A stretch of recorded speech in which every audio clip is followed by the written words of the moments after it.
HIV/AIDS prevention and control, tuberculosis and leprosy, malaria prevention and control, communicable diseases, public health emergency and preparedness and response, and also the World Health Integration Transformation. So in the world there are health posts and also health sectors. So whenever these health sectors are being constructed, there are also laboratories. So there is a move, there is a big political commitment from the government side also to improve lab service. So therefore, we have to make ourselves ready in that aspect.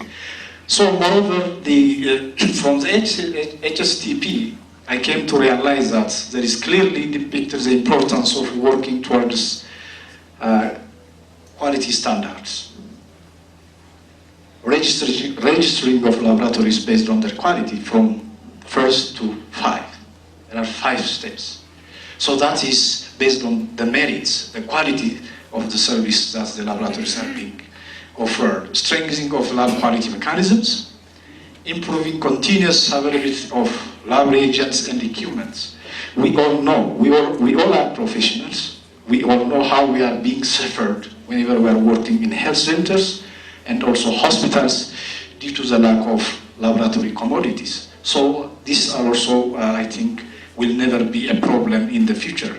Improve equitable access to quality health service by transforming lab and diagnostic service is also considered. Strengthening the national quality control laboratory with adequate capacity and strengthening the human and laboratory capacity. When the second presenter was talking, she was really talking about the educators. From health point of view only, even from the resources, from the planning, from the management point of view. Therefore, the laboratory service should also be integrated and become part and parcel of the health service delivery system. Therefore, integrated health services are considered part of the solution to the challenge of sustaining healthcare system. If you want to provide sustainable quality health service, our service has to be integrated. But I'm not saying that all the service has to be integrated. Services that should never... Mr. Brahanu, for your nice presentation, even if you take some more time. We wish to have more time, but we have to limit things. It's related to the availability of infrastructure as well as capacity, which is what we have been talking about in the last hour. We know the importance of labs. I will skip that. And you know why they are important. I won't go into that. But what does it really mean? What do we mean by quality lab service? Really, it means, at the end of the day, producing an accurate result. Because if your result is not accurate, then everything downstream is not properly managed. But as lab technologists, as laboratorians, as scientists, as pathologists, what do we need to make sure? We need to make sure that the quality of your sample that you take is good. Because if the quality is not good, then you can have the best quality in the lab. Your results will not be good because the sample was not good. Therefore, we need to take ownership of the sample. In other words, how it is collected, when it is collected, and how it is transported. And once it's transported to the lab, how is it stored? So we need to take ownership about that. So it should be available in a timely fashion, your results. It should be able to impact on patient care, and this is where your evidence-based lab medicine comes about. Because we are actually finding out that a lot of cutoff points that have been told to us by Europeans, by Americans, that sometimes those cutoff points, those reference values don't apply to populations in Africa. So therefore, what does it mean? It means that we, people in the lab, we need to establish through evidence those cutoff values that are relevant, that will help our doctors to make those appropriate clinical decisions. And then labs are important to react to emergencies and disasters. You know about the Ebola crisis and other hemorrhagic fevers. Because they do have an excellent structure for the laboratory. In that case, you could give all the due attention that the laboratory service deserves, not embedding it in an institution. So maybe your experience will be also an excellent experience for my old days colleague, Mr. Gonfa, and that was what we also suggested when we drafted the medical laboratory policy of Ethiopia. Thus far, we don't have one anyway. When we do that, we suggested almost the same structure like you, so that the laboratory service could get the attention I said. And maybe I want to know your experience for the lab professionals. One, how do you ensure retention? Because currently in Ethiopia we do have critical shortage of medical lab professionals. They say like a quarter of the labs in this country do not have adequate professionals. So what retention mechanism do you have? And the sensitive issue of risk allowances for medical lab professionals. Thank you so much. Thank you for all of you. Okay, again, health institutions in the country. The role of the professors or health institutions just train the professionals and then send to these health institutions, or these professionals themselves should be part and parcel of these health service laboratories and involved in the services. If you share your experience also, I appreciate that. Thank you very much. The National Laboratory Service in Ethiopia, while I was doing some sort of assessment, and unfortunately I was have the opportunity to discuss with Mr. Gonfa, who is in position. And I asked the national laboratory system, and also for course looking on that, and which is actually a very critical point in the strategy for the laboratory to function as a national system.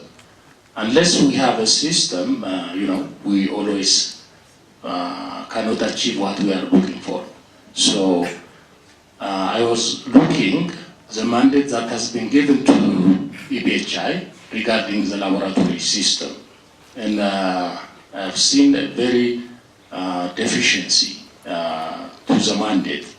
Unless the mandate is given to you in a full authority, then you cannot run the laboratory system as a national laboratory, functional laboratory system.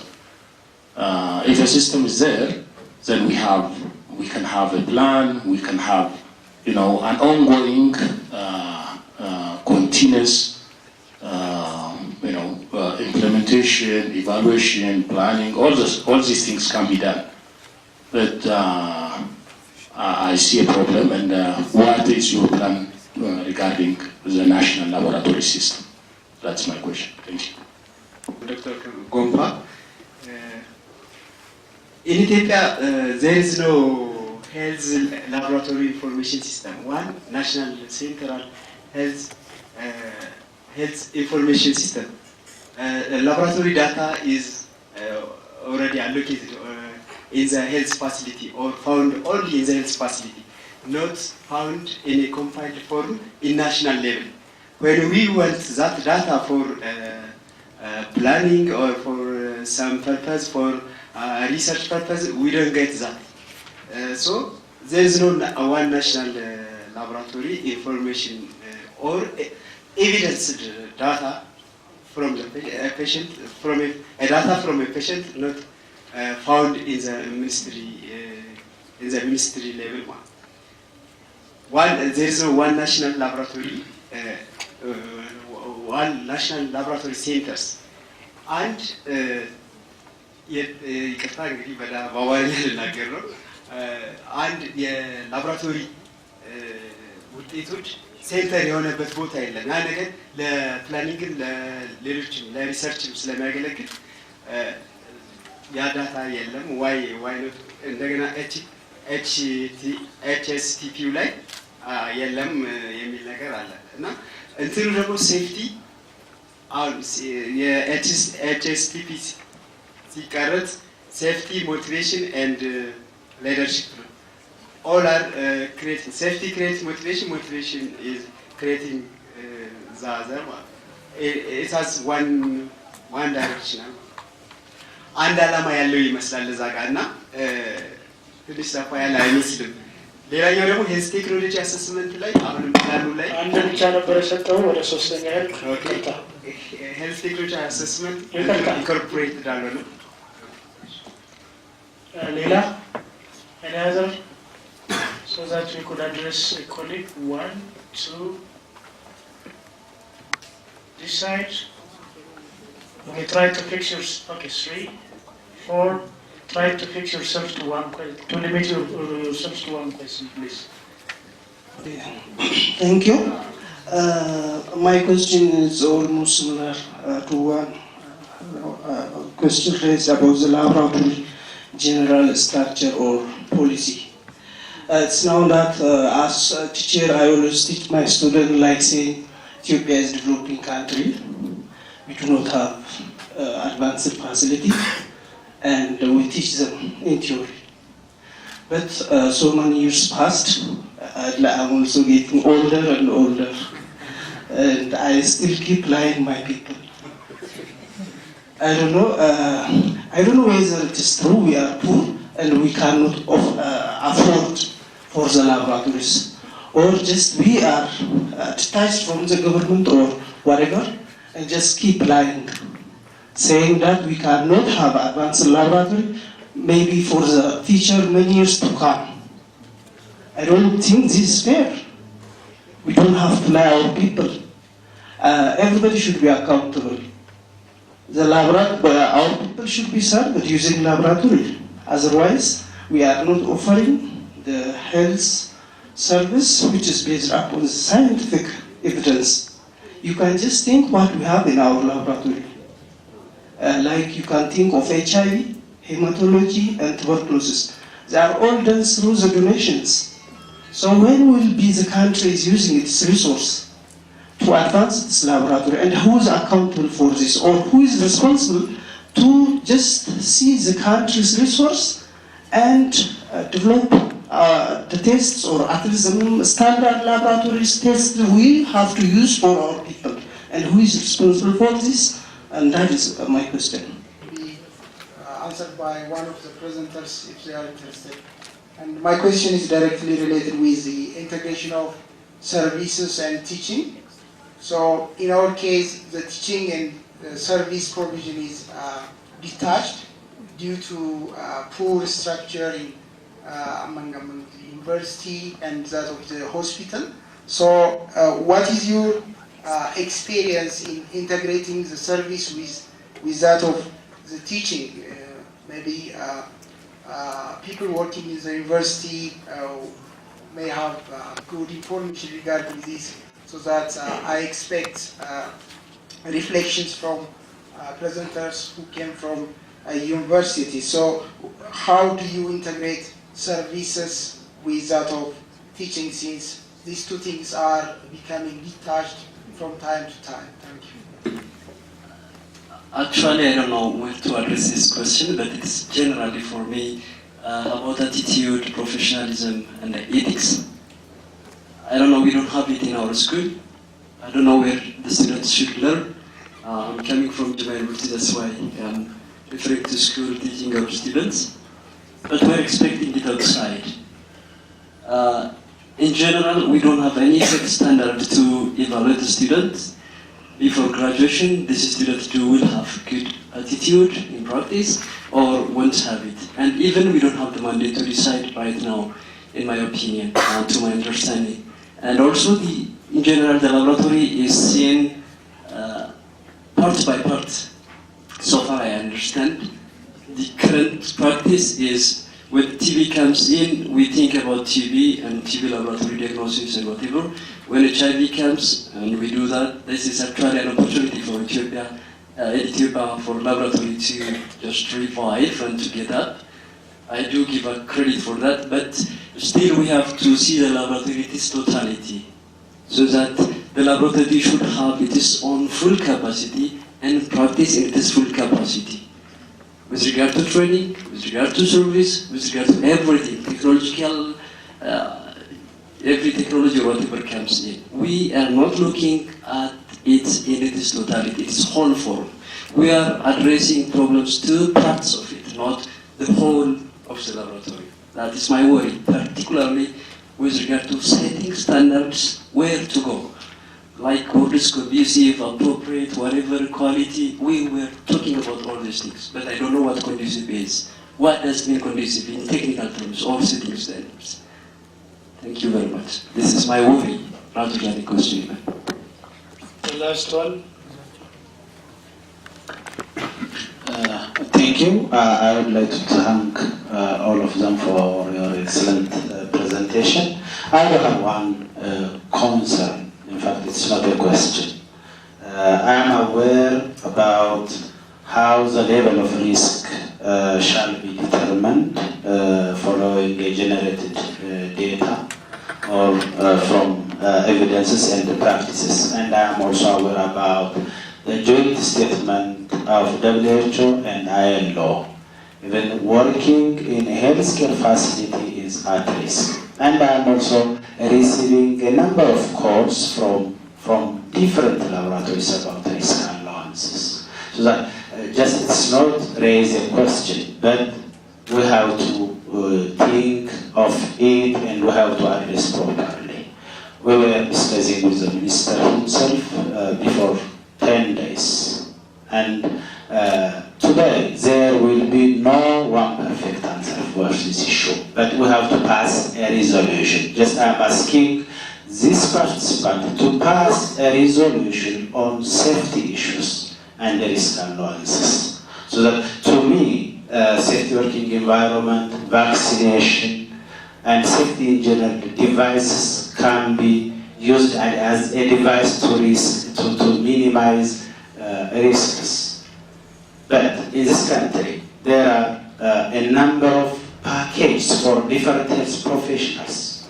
The government is prescribing some amount of 1,000 birr or 500 birr for some professionals and 1,200 birr for some other professionals. This will not prevent our professionals from getting risk, and we may not be prevented from getting hepatitis B with this 1,200 birr. So I'm just to encourage all of us to pass a resolution on risk allowances and safety working environment. Thank you. Ladies first, or okay. So just my question is just influencing me. Questions asked. Yes, okay. I would like to start with the question on ethics and professionalism. In the curriculum, there is a 1-hour course on ethics. At the curriculum development workshop, a lot of time and a lot of discussion was put into this course. So I feel confident that the course is a good course. But what I'm going to add is that the students can learn in the course, but each of you role model ethics and professionalism. If you say you should keep patient information confidential, but yet when they are in their clinical attachment, they see discussions that should not be occurring, that negates the learning. So you have to remember to enforce it. You have to role model it every time. And you have to show that it is important and that there is no compromise on ethics or professionalism. With regard to this gentleman's question, can I pass? A lot of what you were saying has actually been implemented in the workshop that occurred in this past October. So there is a lot of communication between university academics and laboratory preceptors. So whatever university you're at, talk to the person at your university that attended the workshop, and there has been a lot of discussion on how to interact professionally between the educator and the hospital laboratory. There has been a lot of discussion. There has been a large revision, an extensive revision on how to objectively evaluate what the student needs to have knowledge-wise and what they need to have competency-wise.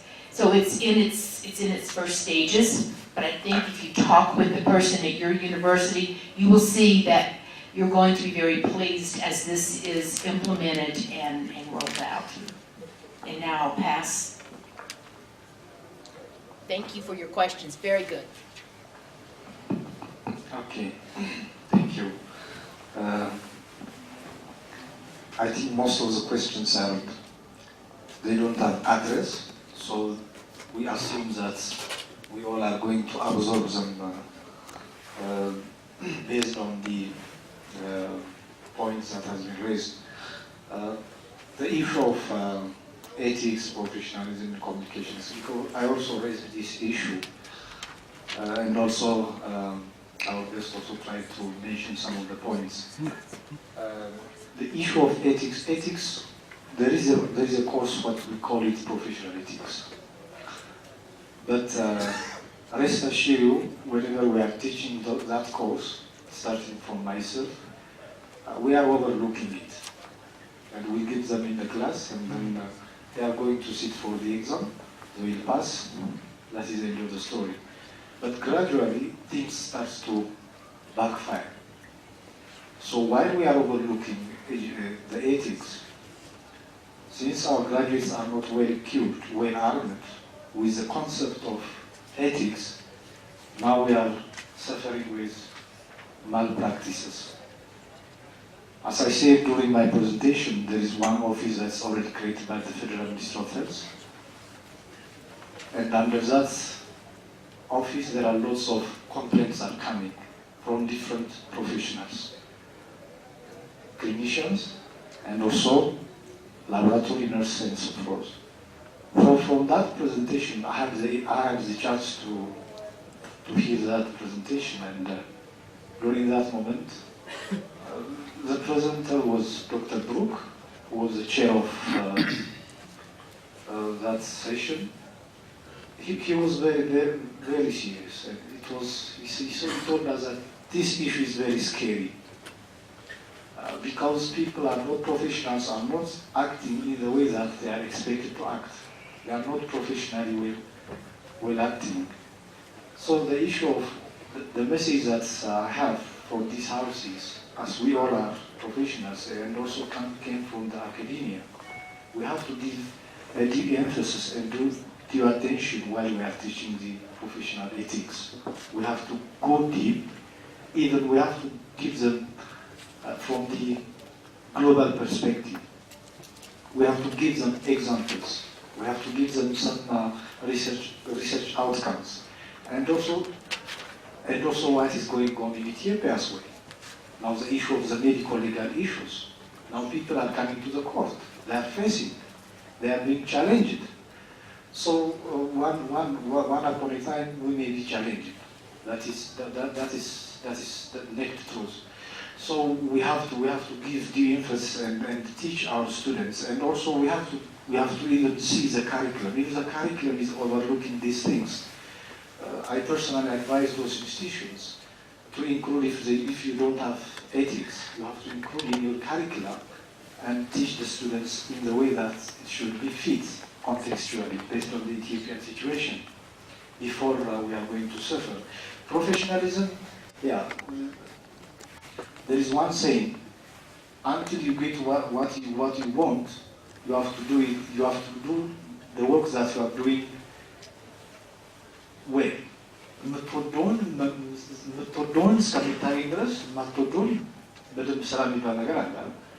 ስለዚህ ፕሮፌሽናሊዝም ያ ስለዚህ if we are professional we have to swallow it, we have to internalize it and then do it in the way that we will do.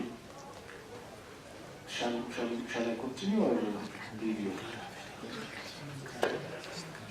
The other issue is integration of teaching with service, because it's also, I also touched this issue. The experience that we had at RNI is we do have university hospital, a specialized university hospital. So I think almost a year back, we are trying to integrate the services with the teaching.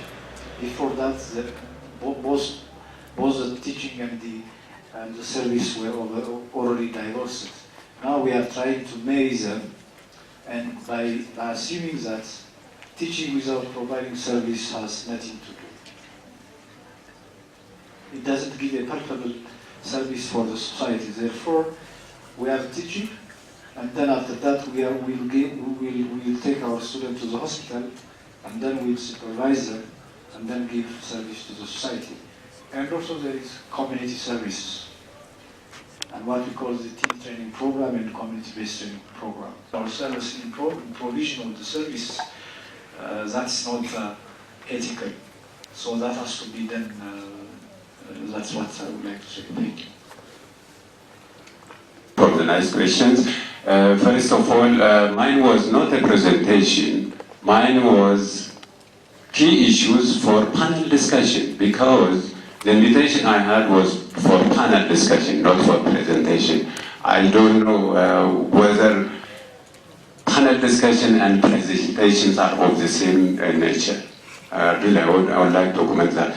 And I apologize for not presenting the whole. I was just forwarding ideas for discussion as a panel. Okay? Also, that must be very clear, because my letter says panelist. Key issue, raising questions, and then agitating people to ask and discuss. But we have really exhausted too much time on presentation rather than on questions. I don't want to pass this comment. Really, I have to do that. System, I know the business units, I know the structure. The difference, even we are almost similar, but the difference is the NHLS is also managing the financial part, the procurement part, and many other administrative issues which we do not do here in Ethiopia. In Ethiopia, facility laboratories are accountable to facility management, procurement are there, and also regional laboratories are accountable to the regional authorities administratively. EPHI is really there in most of the technical support issues. In fact, we have the authority, and that again goes to Gzacho's question, as far as the technical issues are concerned, we have the authority.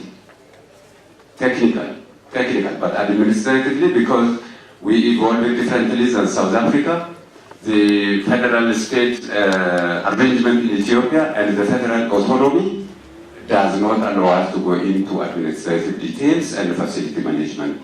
Maybe as we go along, as we develop, we may come to where the laboratory system is really procurement-wise, administrative-wise, technical-wise, all along down the steps are managed from the one national center. But we are doing fine in many of the programs, even as we are linked to AZ and tiered as lab network.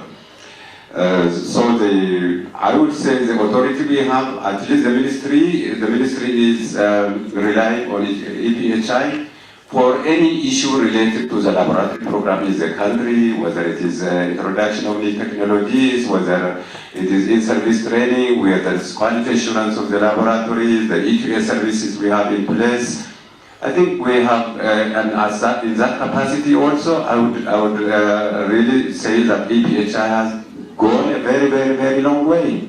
All the development, the quality issues we are observing now in this country is a contribution of EPHI. we have really contributed a lot, and we continue also to do the same. And we want to work with everybody also is applying, with the universities, with associations, everybody here represented at one point in time has worked with EPHI and has also benefited the country through that mechanism. And the other question is the laboratory data management. I fully agree with my gentleman there. Laboratory data management system in this country is really underdeveloped. And laboratory information system promotion and development is one of the pillars of the national program, the national master plan itself. The only limitation we have now is the financial limitation, because they are not, the laboratory information system is rather also a very expensive area. You have different proprietary as well as what you call basic open systems. They have their own advantages as well as also disadvantages, and we have been implementing laboratory information system for the last 10 years. But the pace at which we are covering facilities and networking the facilities to each other as well as the national system is very, very weak. But yet, we have the HMIS as a ministry, which also at least collects some of the most important programmatic laboratory parameters to the ministry and also shared with the EPHI. But a lot is there to be done, and this is one of the pillars and the strategies of the EPHI now. Quality in the standard, is it the integrated laboratory service you are questioning now? You are talking TB, molecular, and the like. Is that me? Really willing to use a modern laboratory using its resource as a sustainability issue. I am not very sure whether really they acknowledge the laboratory existence and they are investing on it. Everything we are using, most of them are from the Americans and temporary, just for a given, and we do not have, I don't know whether we have, you can just correct me. No, because even it was in fact mentioned by a professor here, laboratory is given a special place in the development, in the, yes.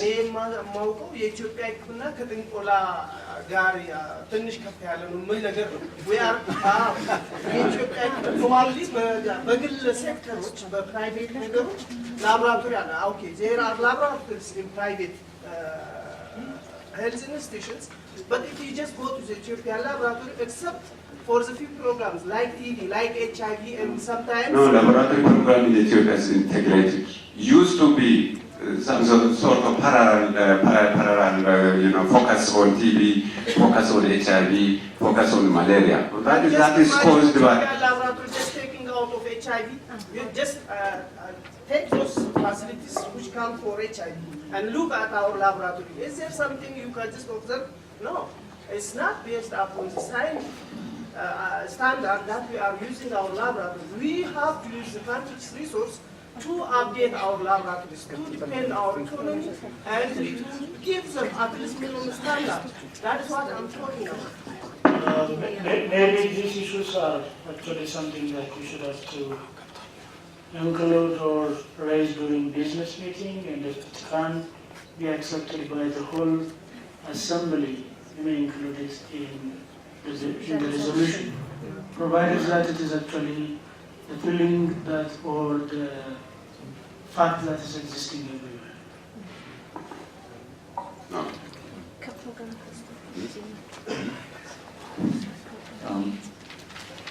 I'll just address two of the questions that were directed at the NHLS.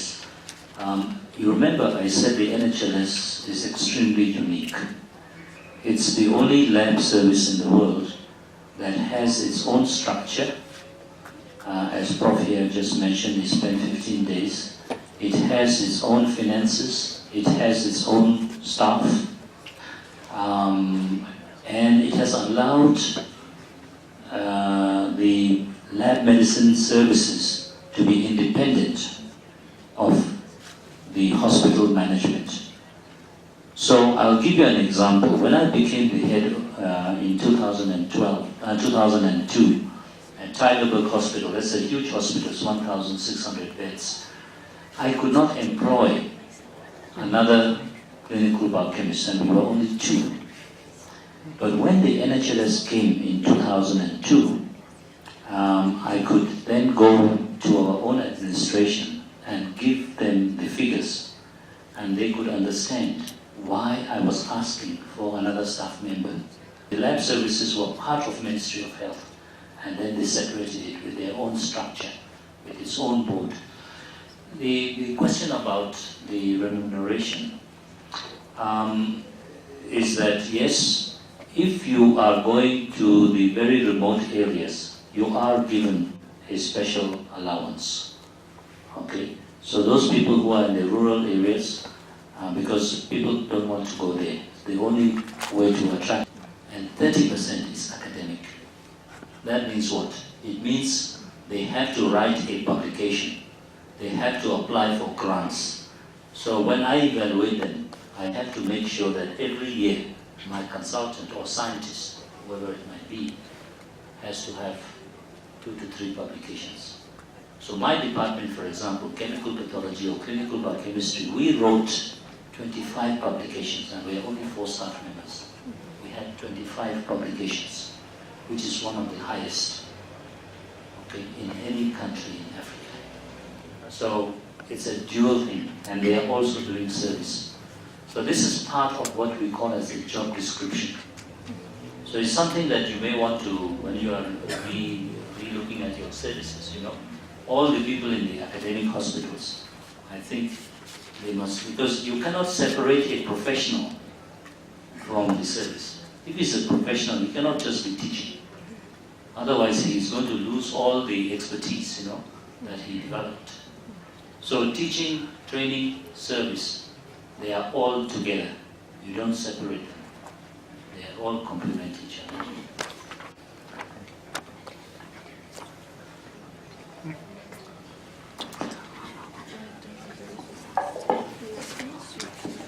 I think more or less so. I'm not saying that you don't have any question, but during lunchtime and then after doing tea break, just you can approach these guys and make discussions that you have in mind. But there are some issues that you should have to make actually sort of point. Like the issue of ethics, because as a professional society, you should have to be concerned very much whenever there is a breach of ethics and whenever there is, and we are not actually practicing it. You know, from my little experience, what we are just observing is actually we teach A, we practice B. The result will be C. Which means, for example, if we are just telling about the 14 code of ethics from my elementary knowledge, we teach them so that we can memorize. But if they take a slide from lab, which is actually just taking an item from that specific lab, what action are we going to take? We simply say, okay, don't repeat it. Or we say, oh, you took it, and then we leave it. Because we are not just having confidence. We are living in a field, in an atmosphere of fear which we have created actually by ourselves. So if you don't practice the practical issues which Dr. Catherine has already indicated, if you are not showing that we are role models in the profession, then the juniors cannot follow because they don't have a leader. So it is actually in our hands in general.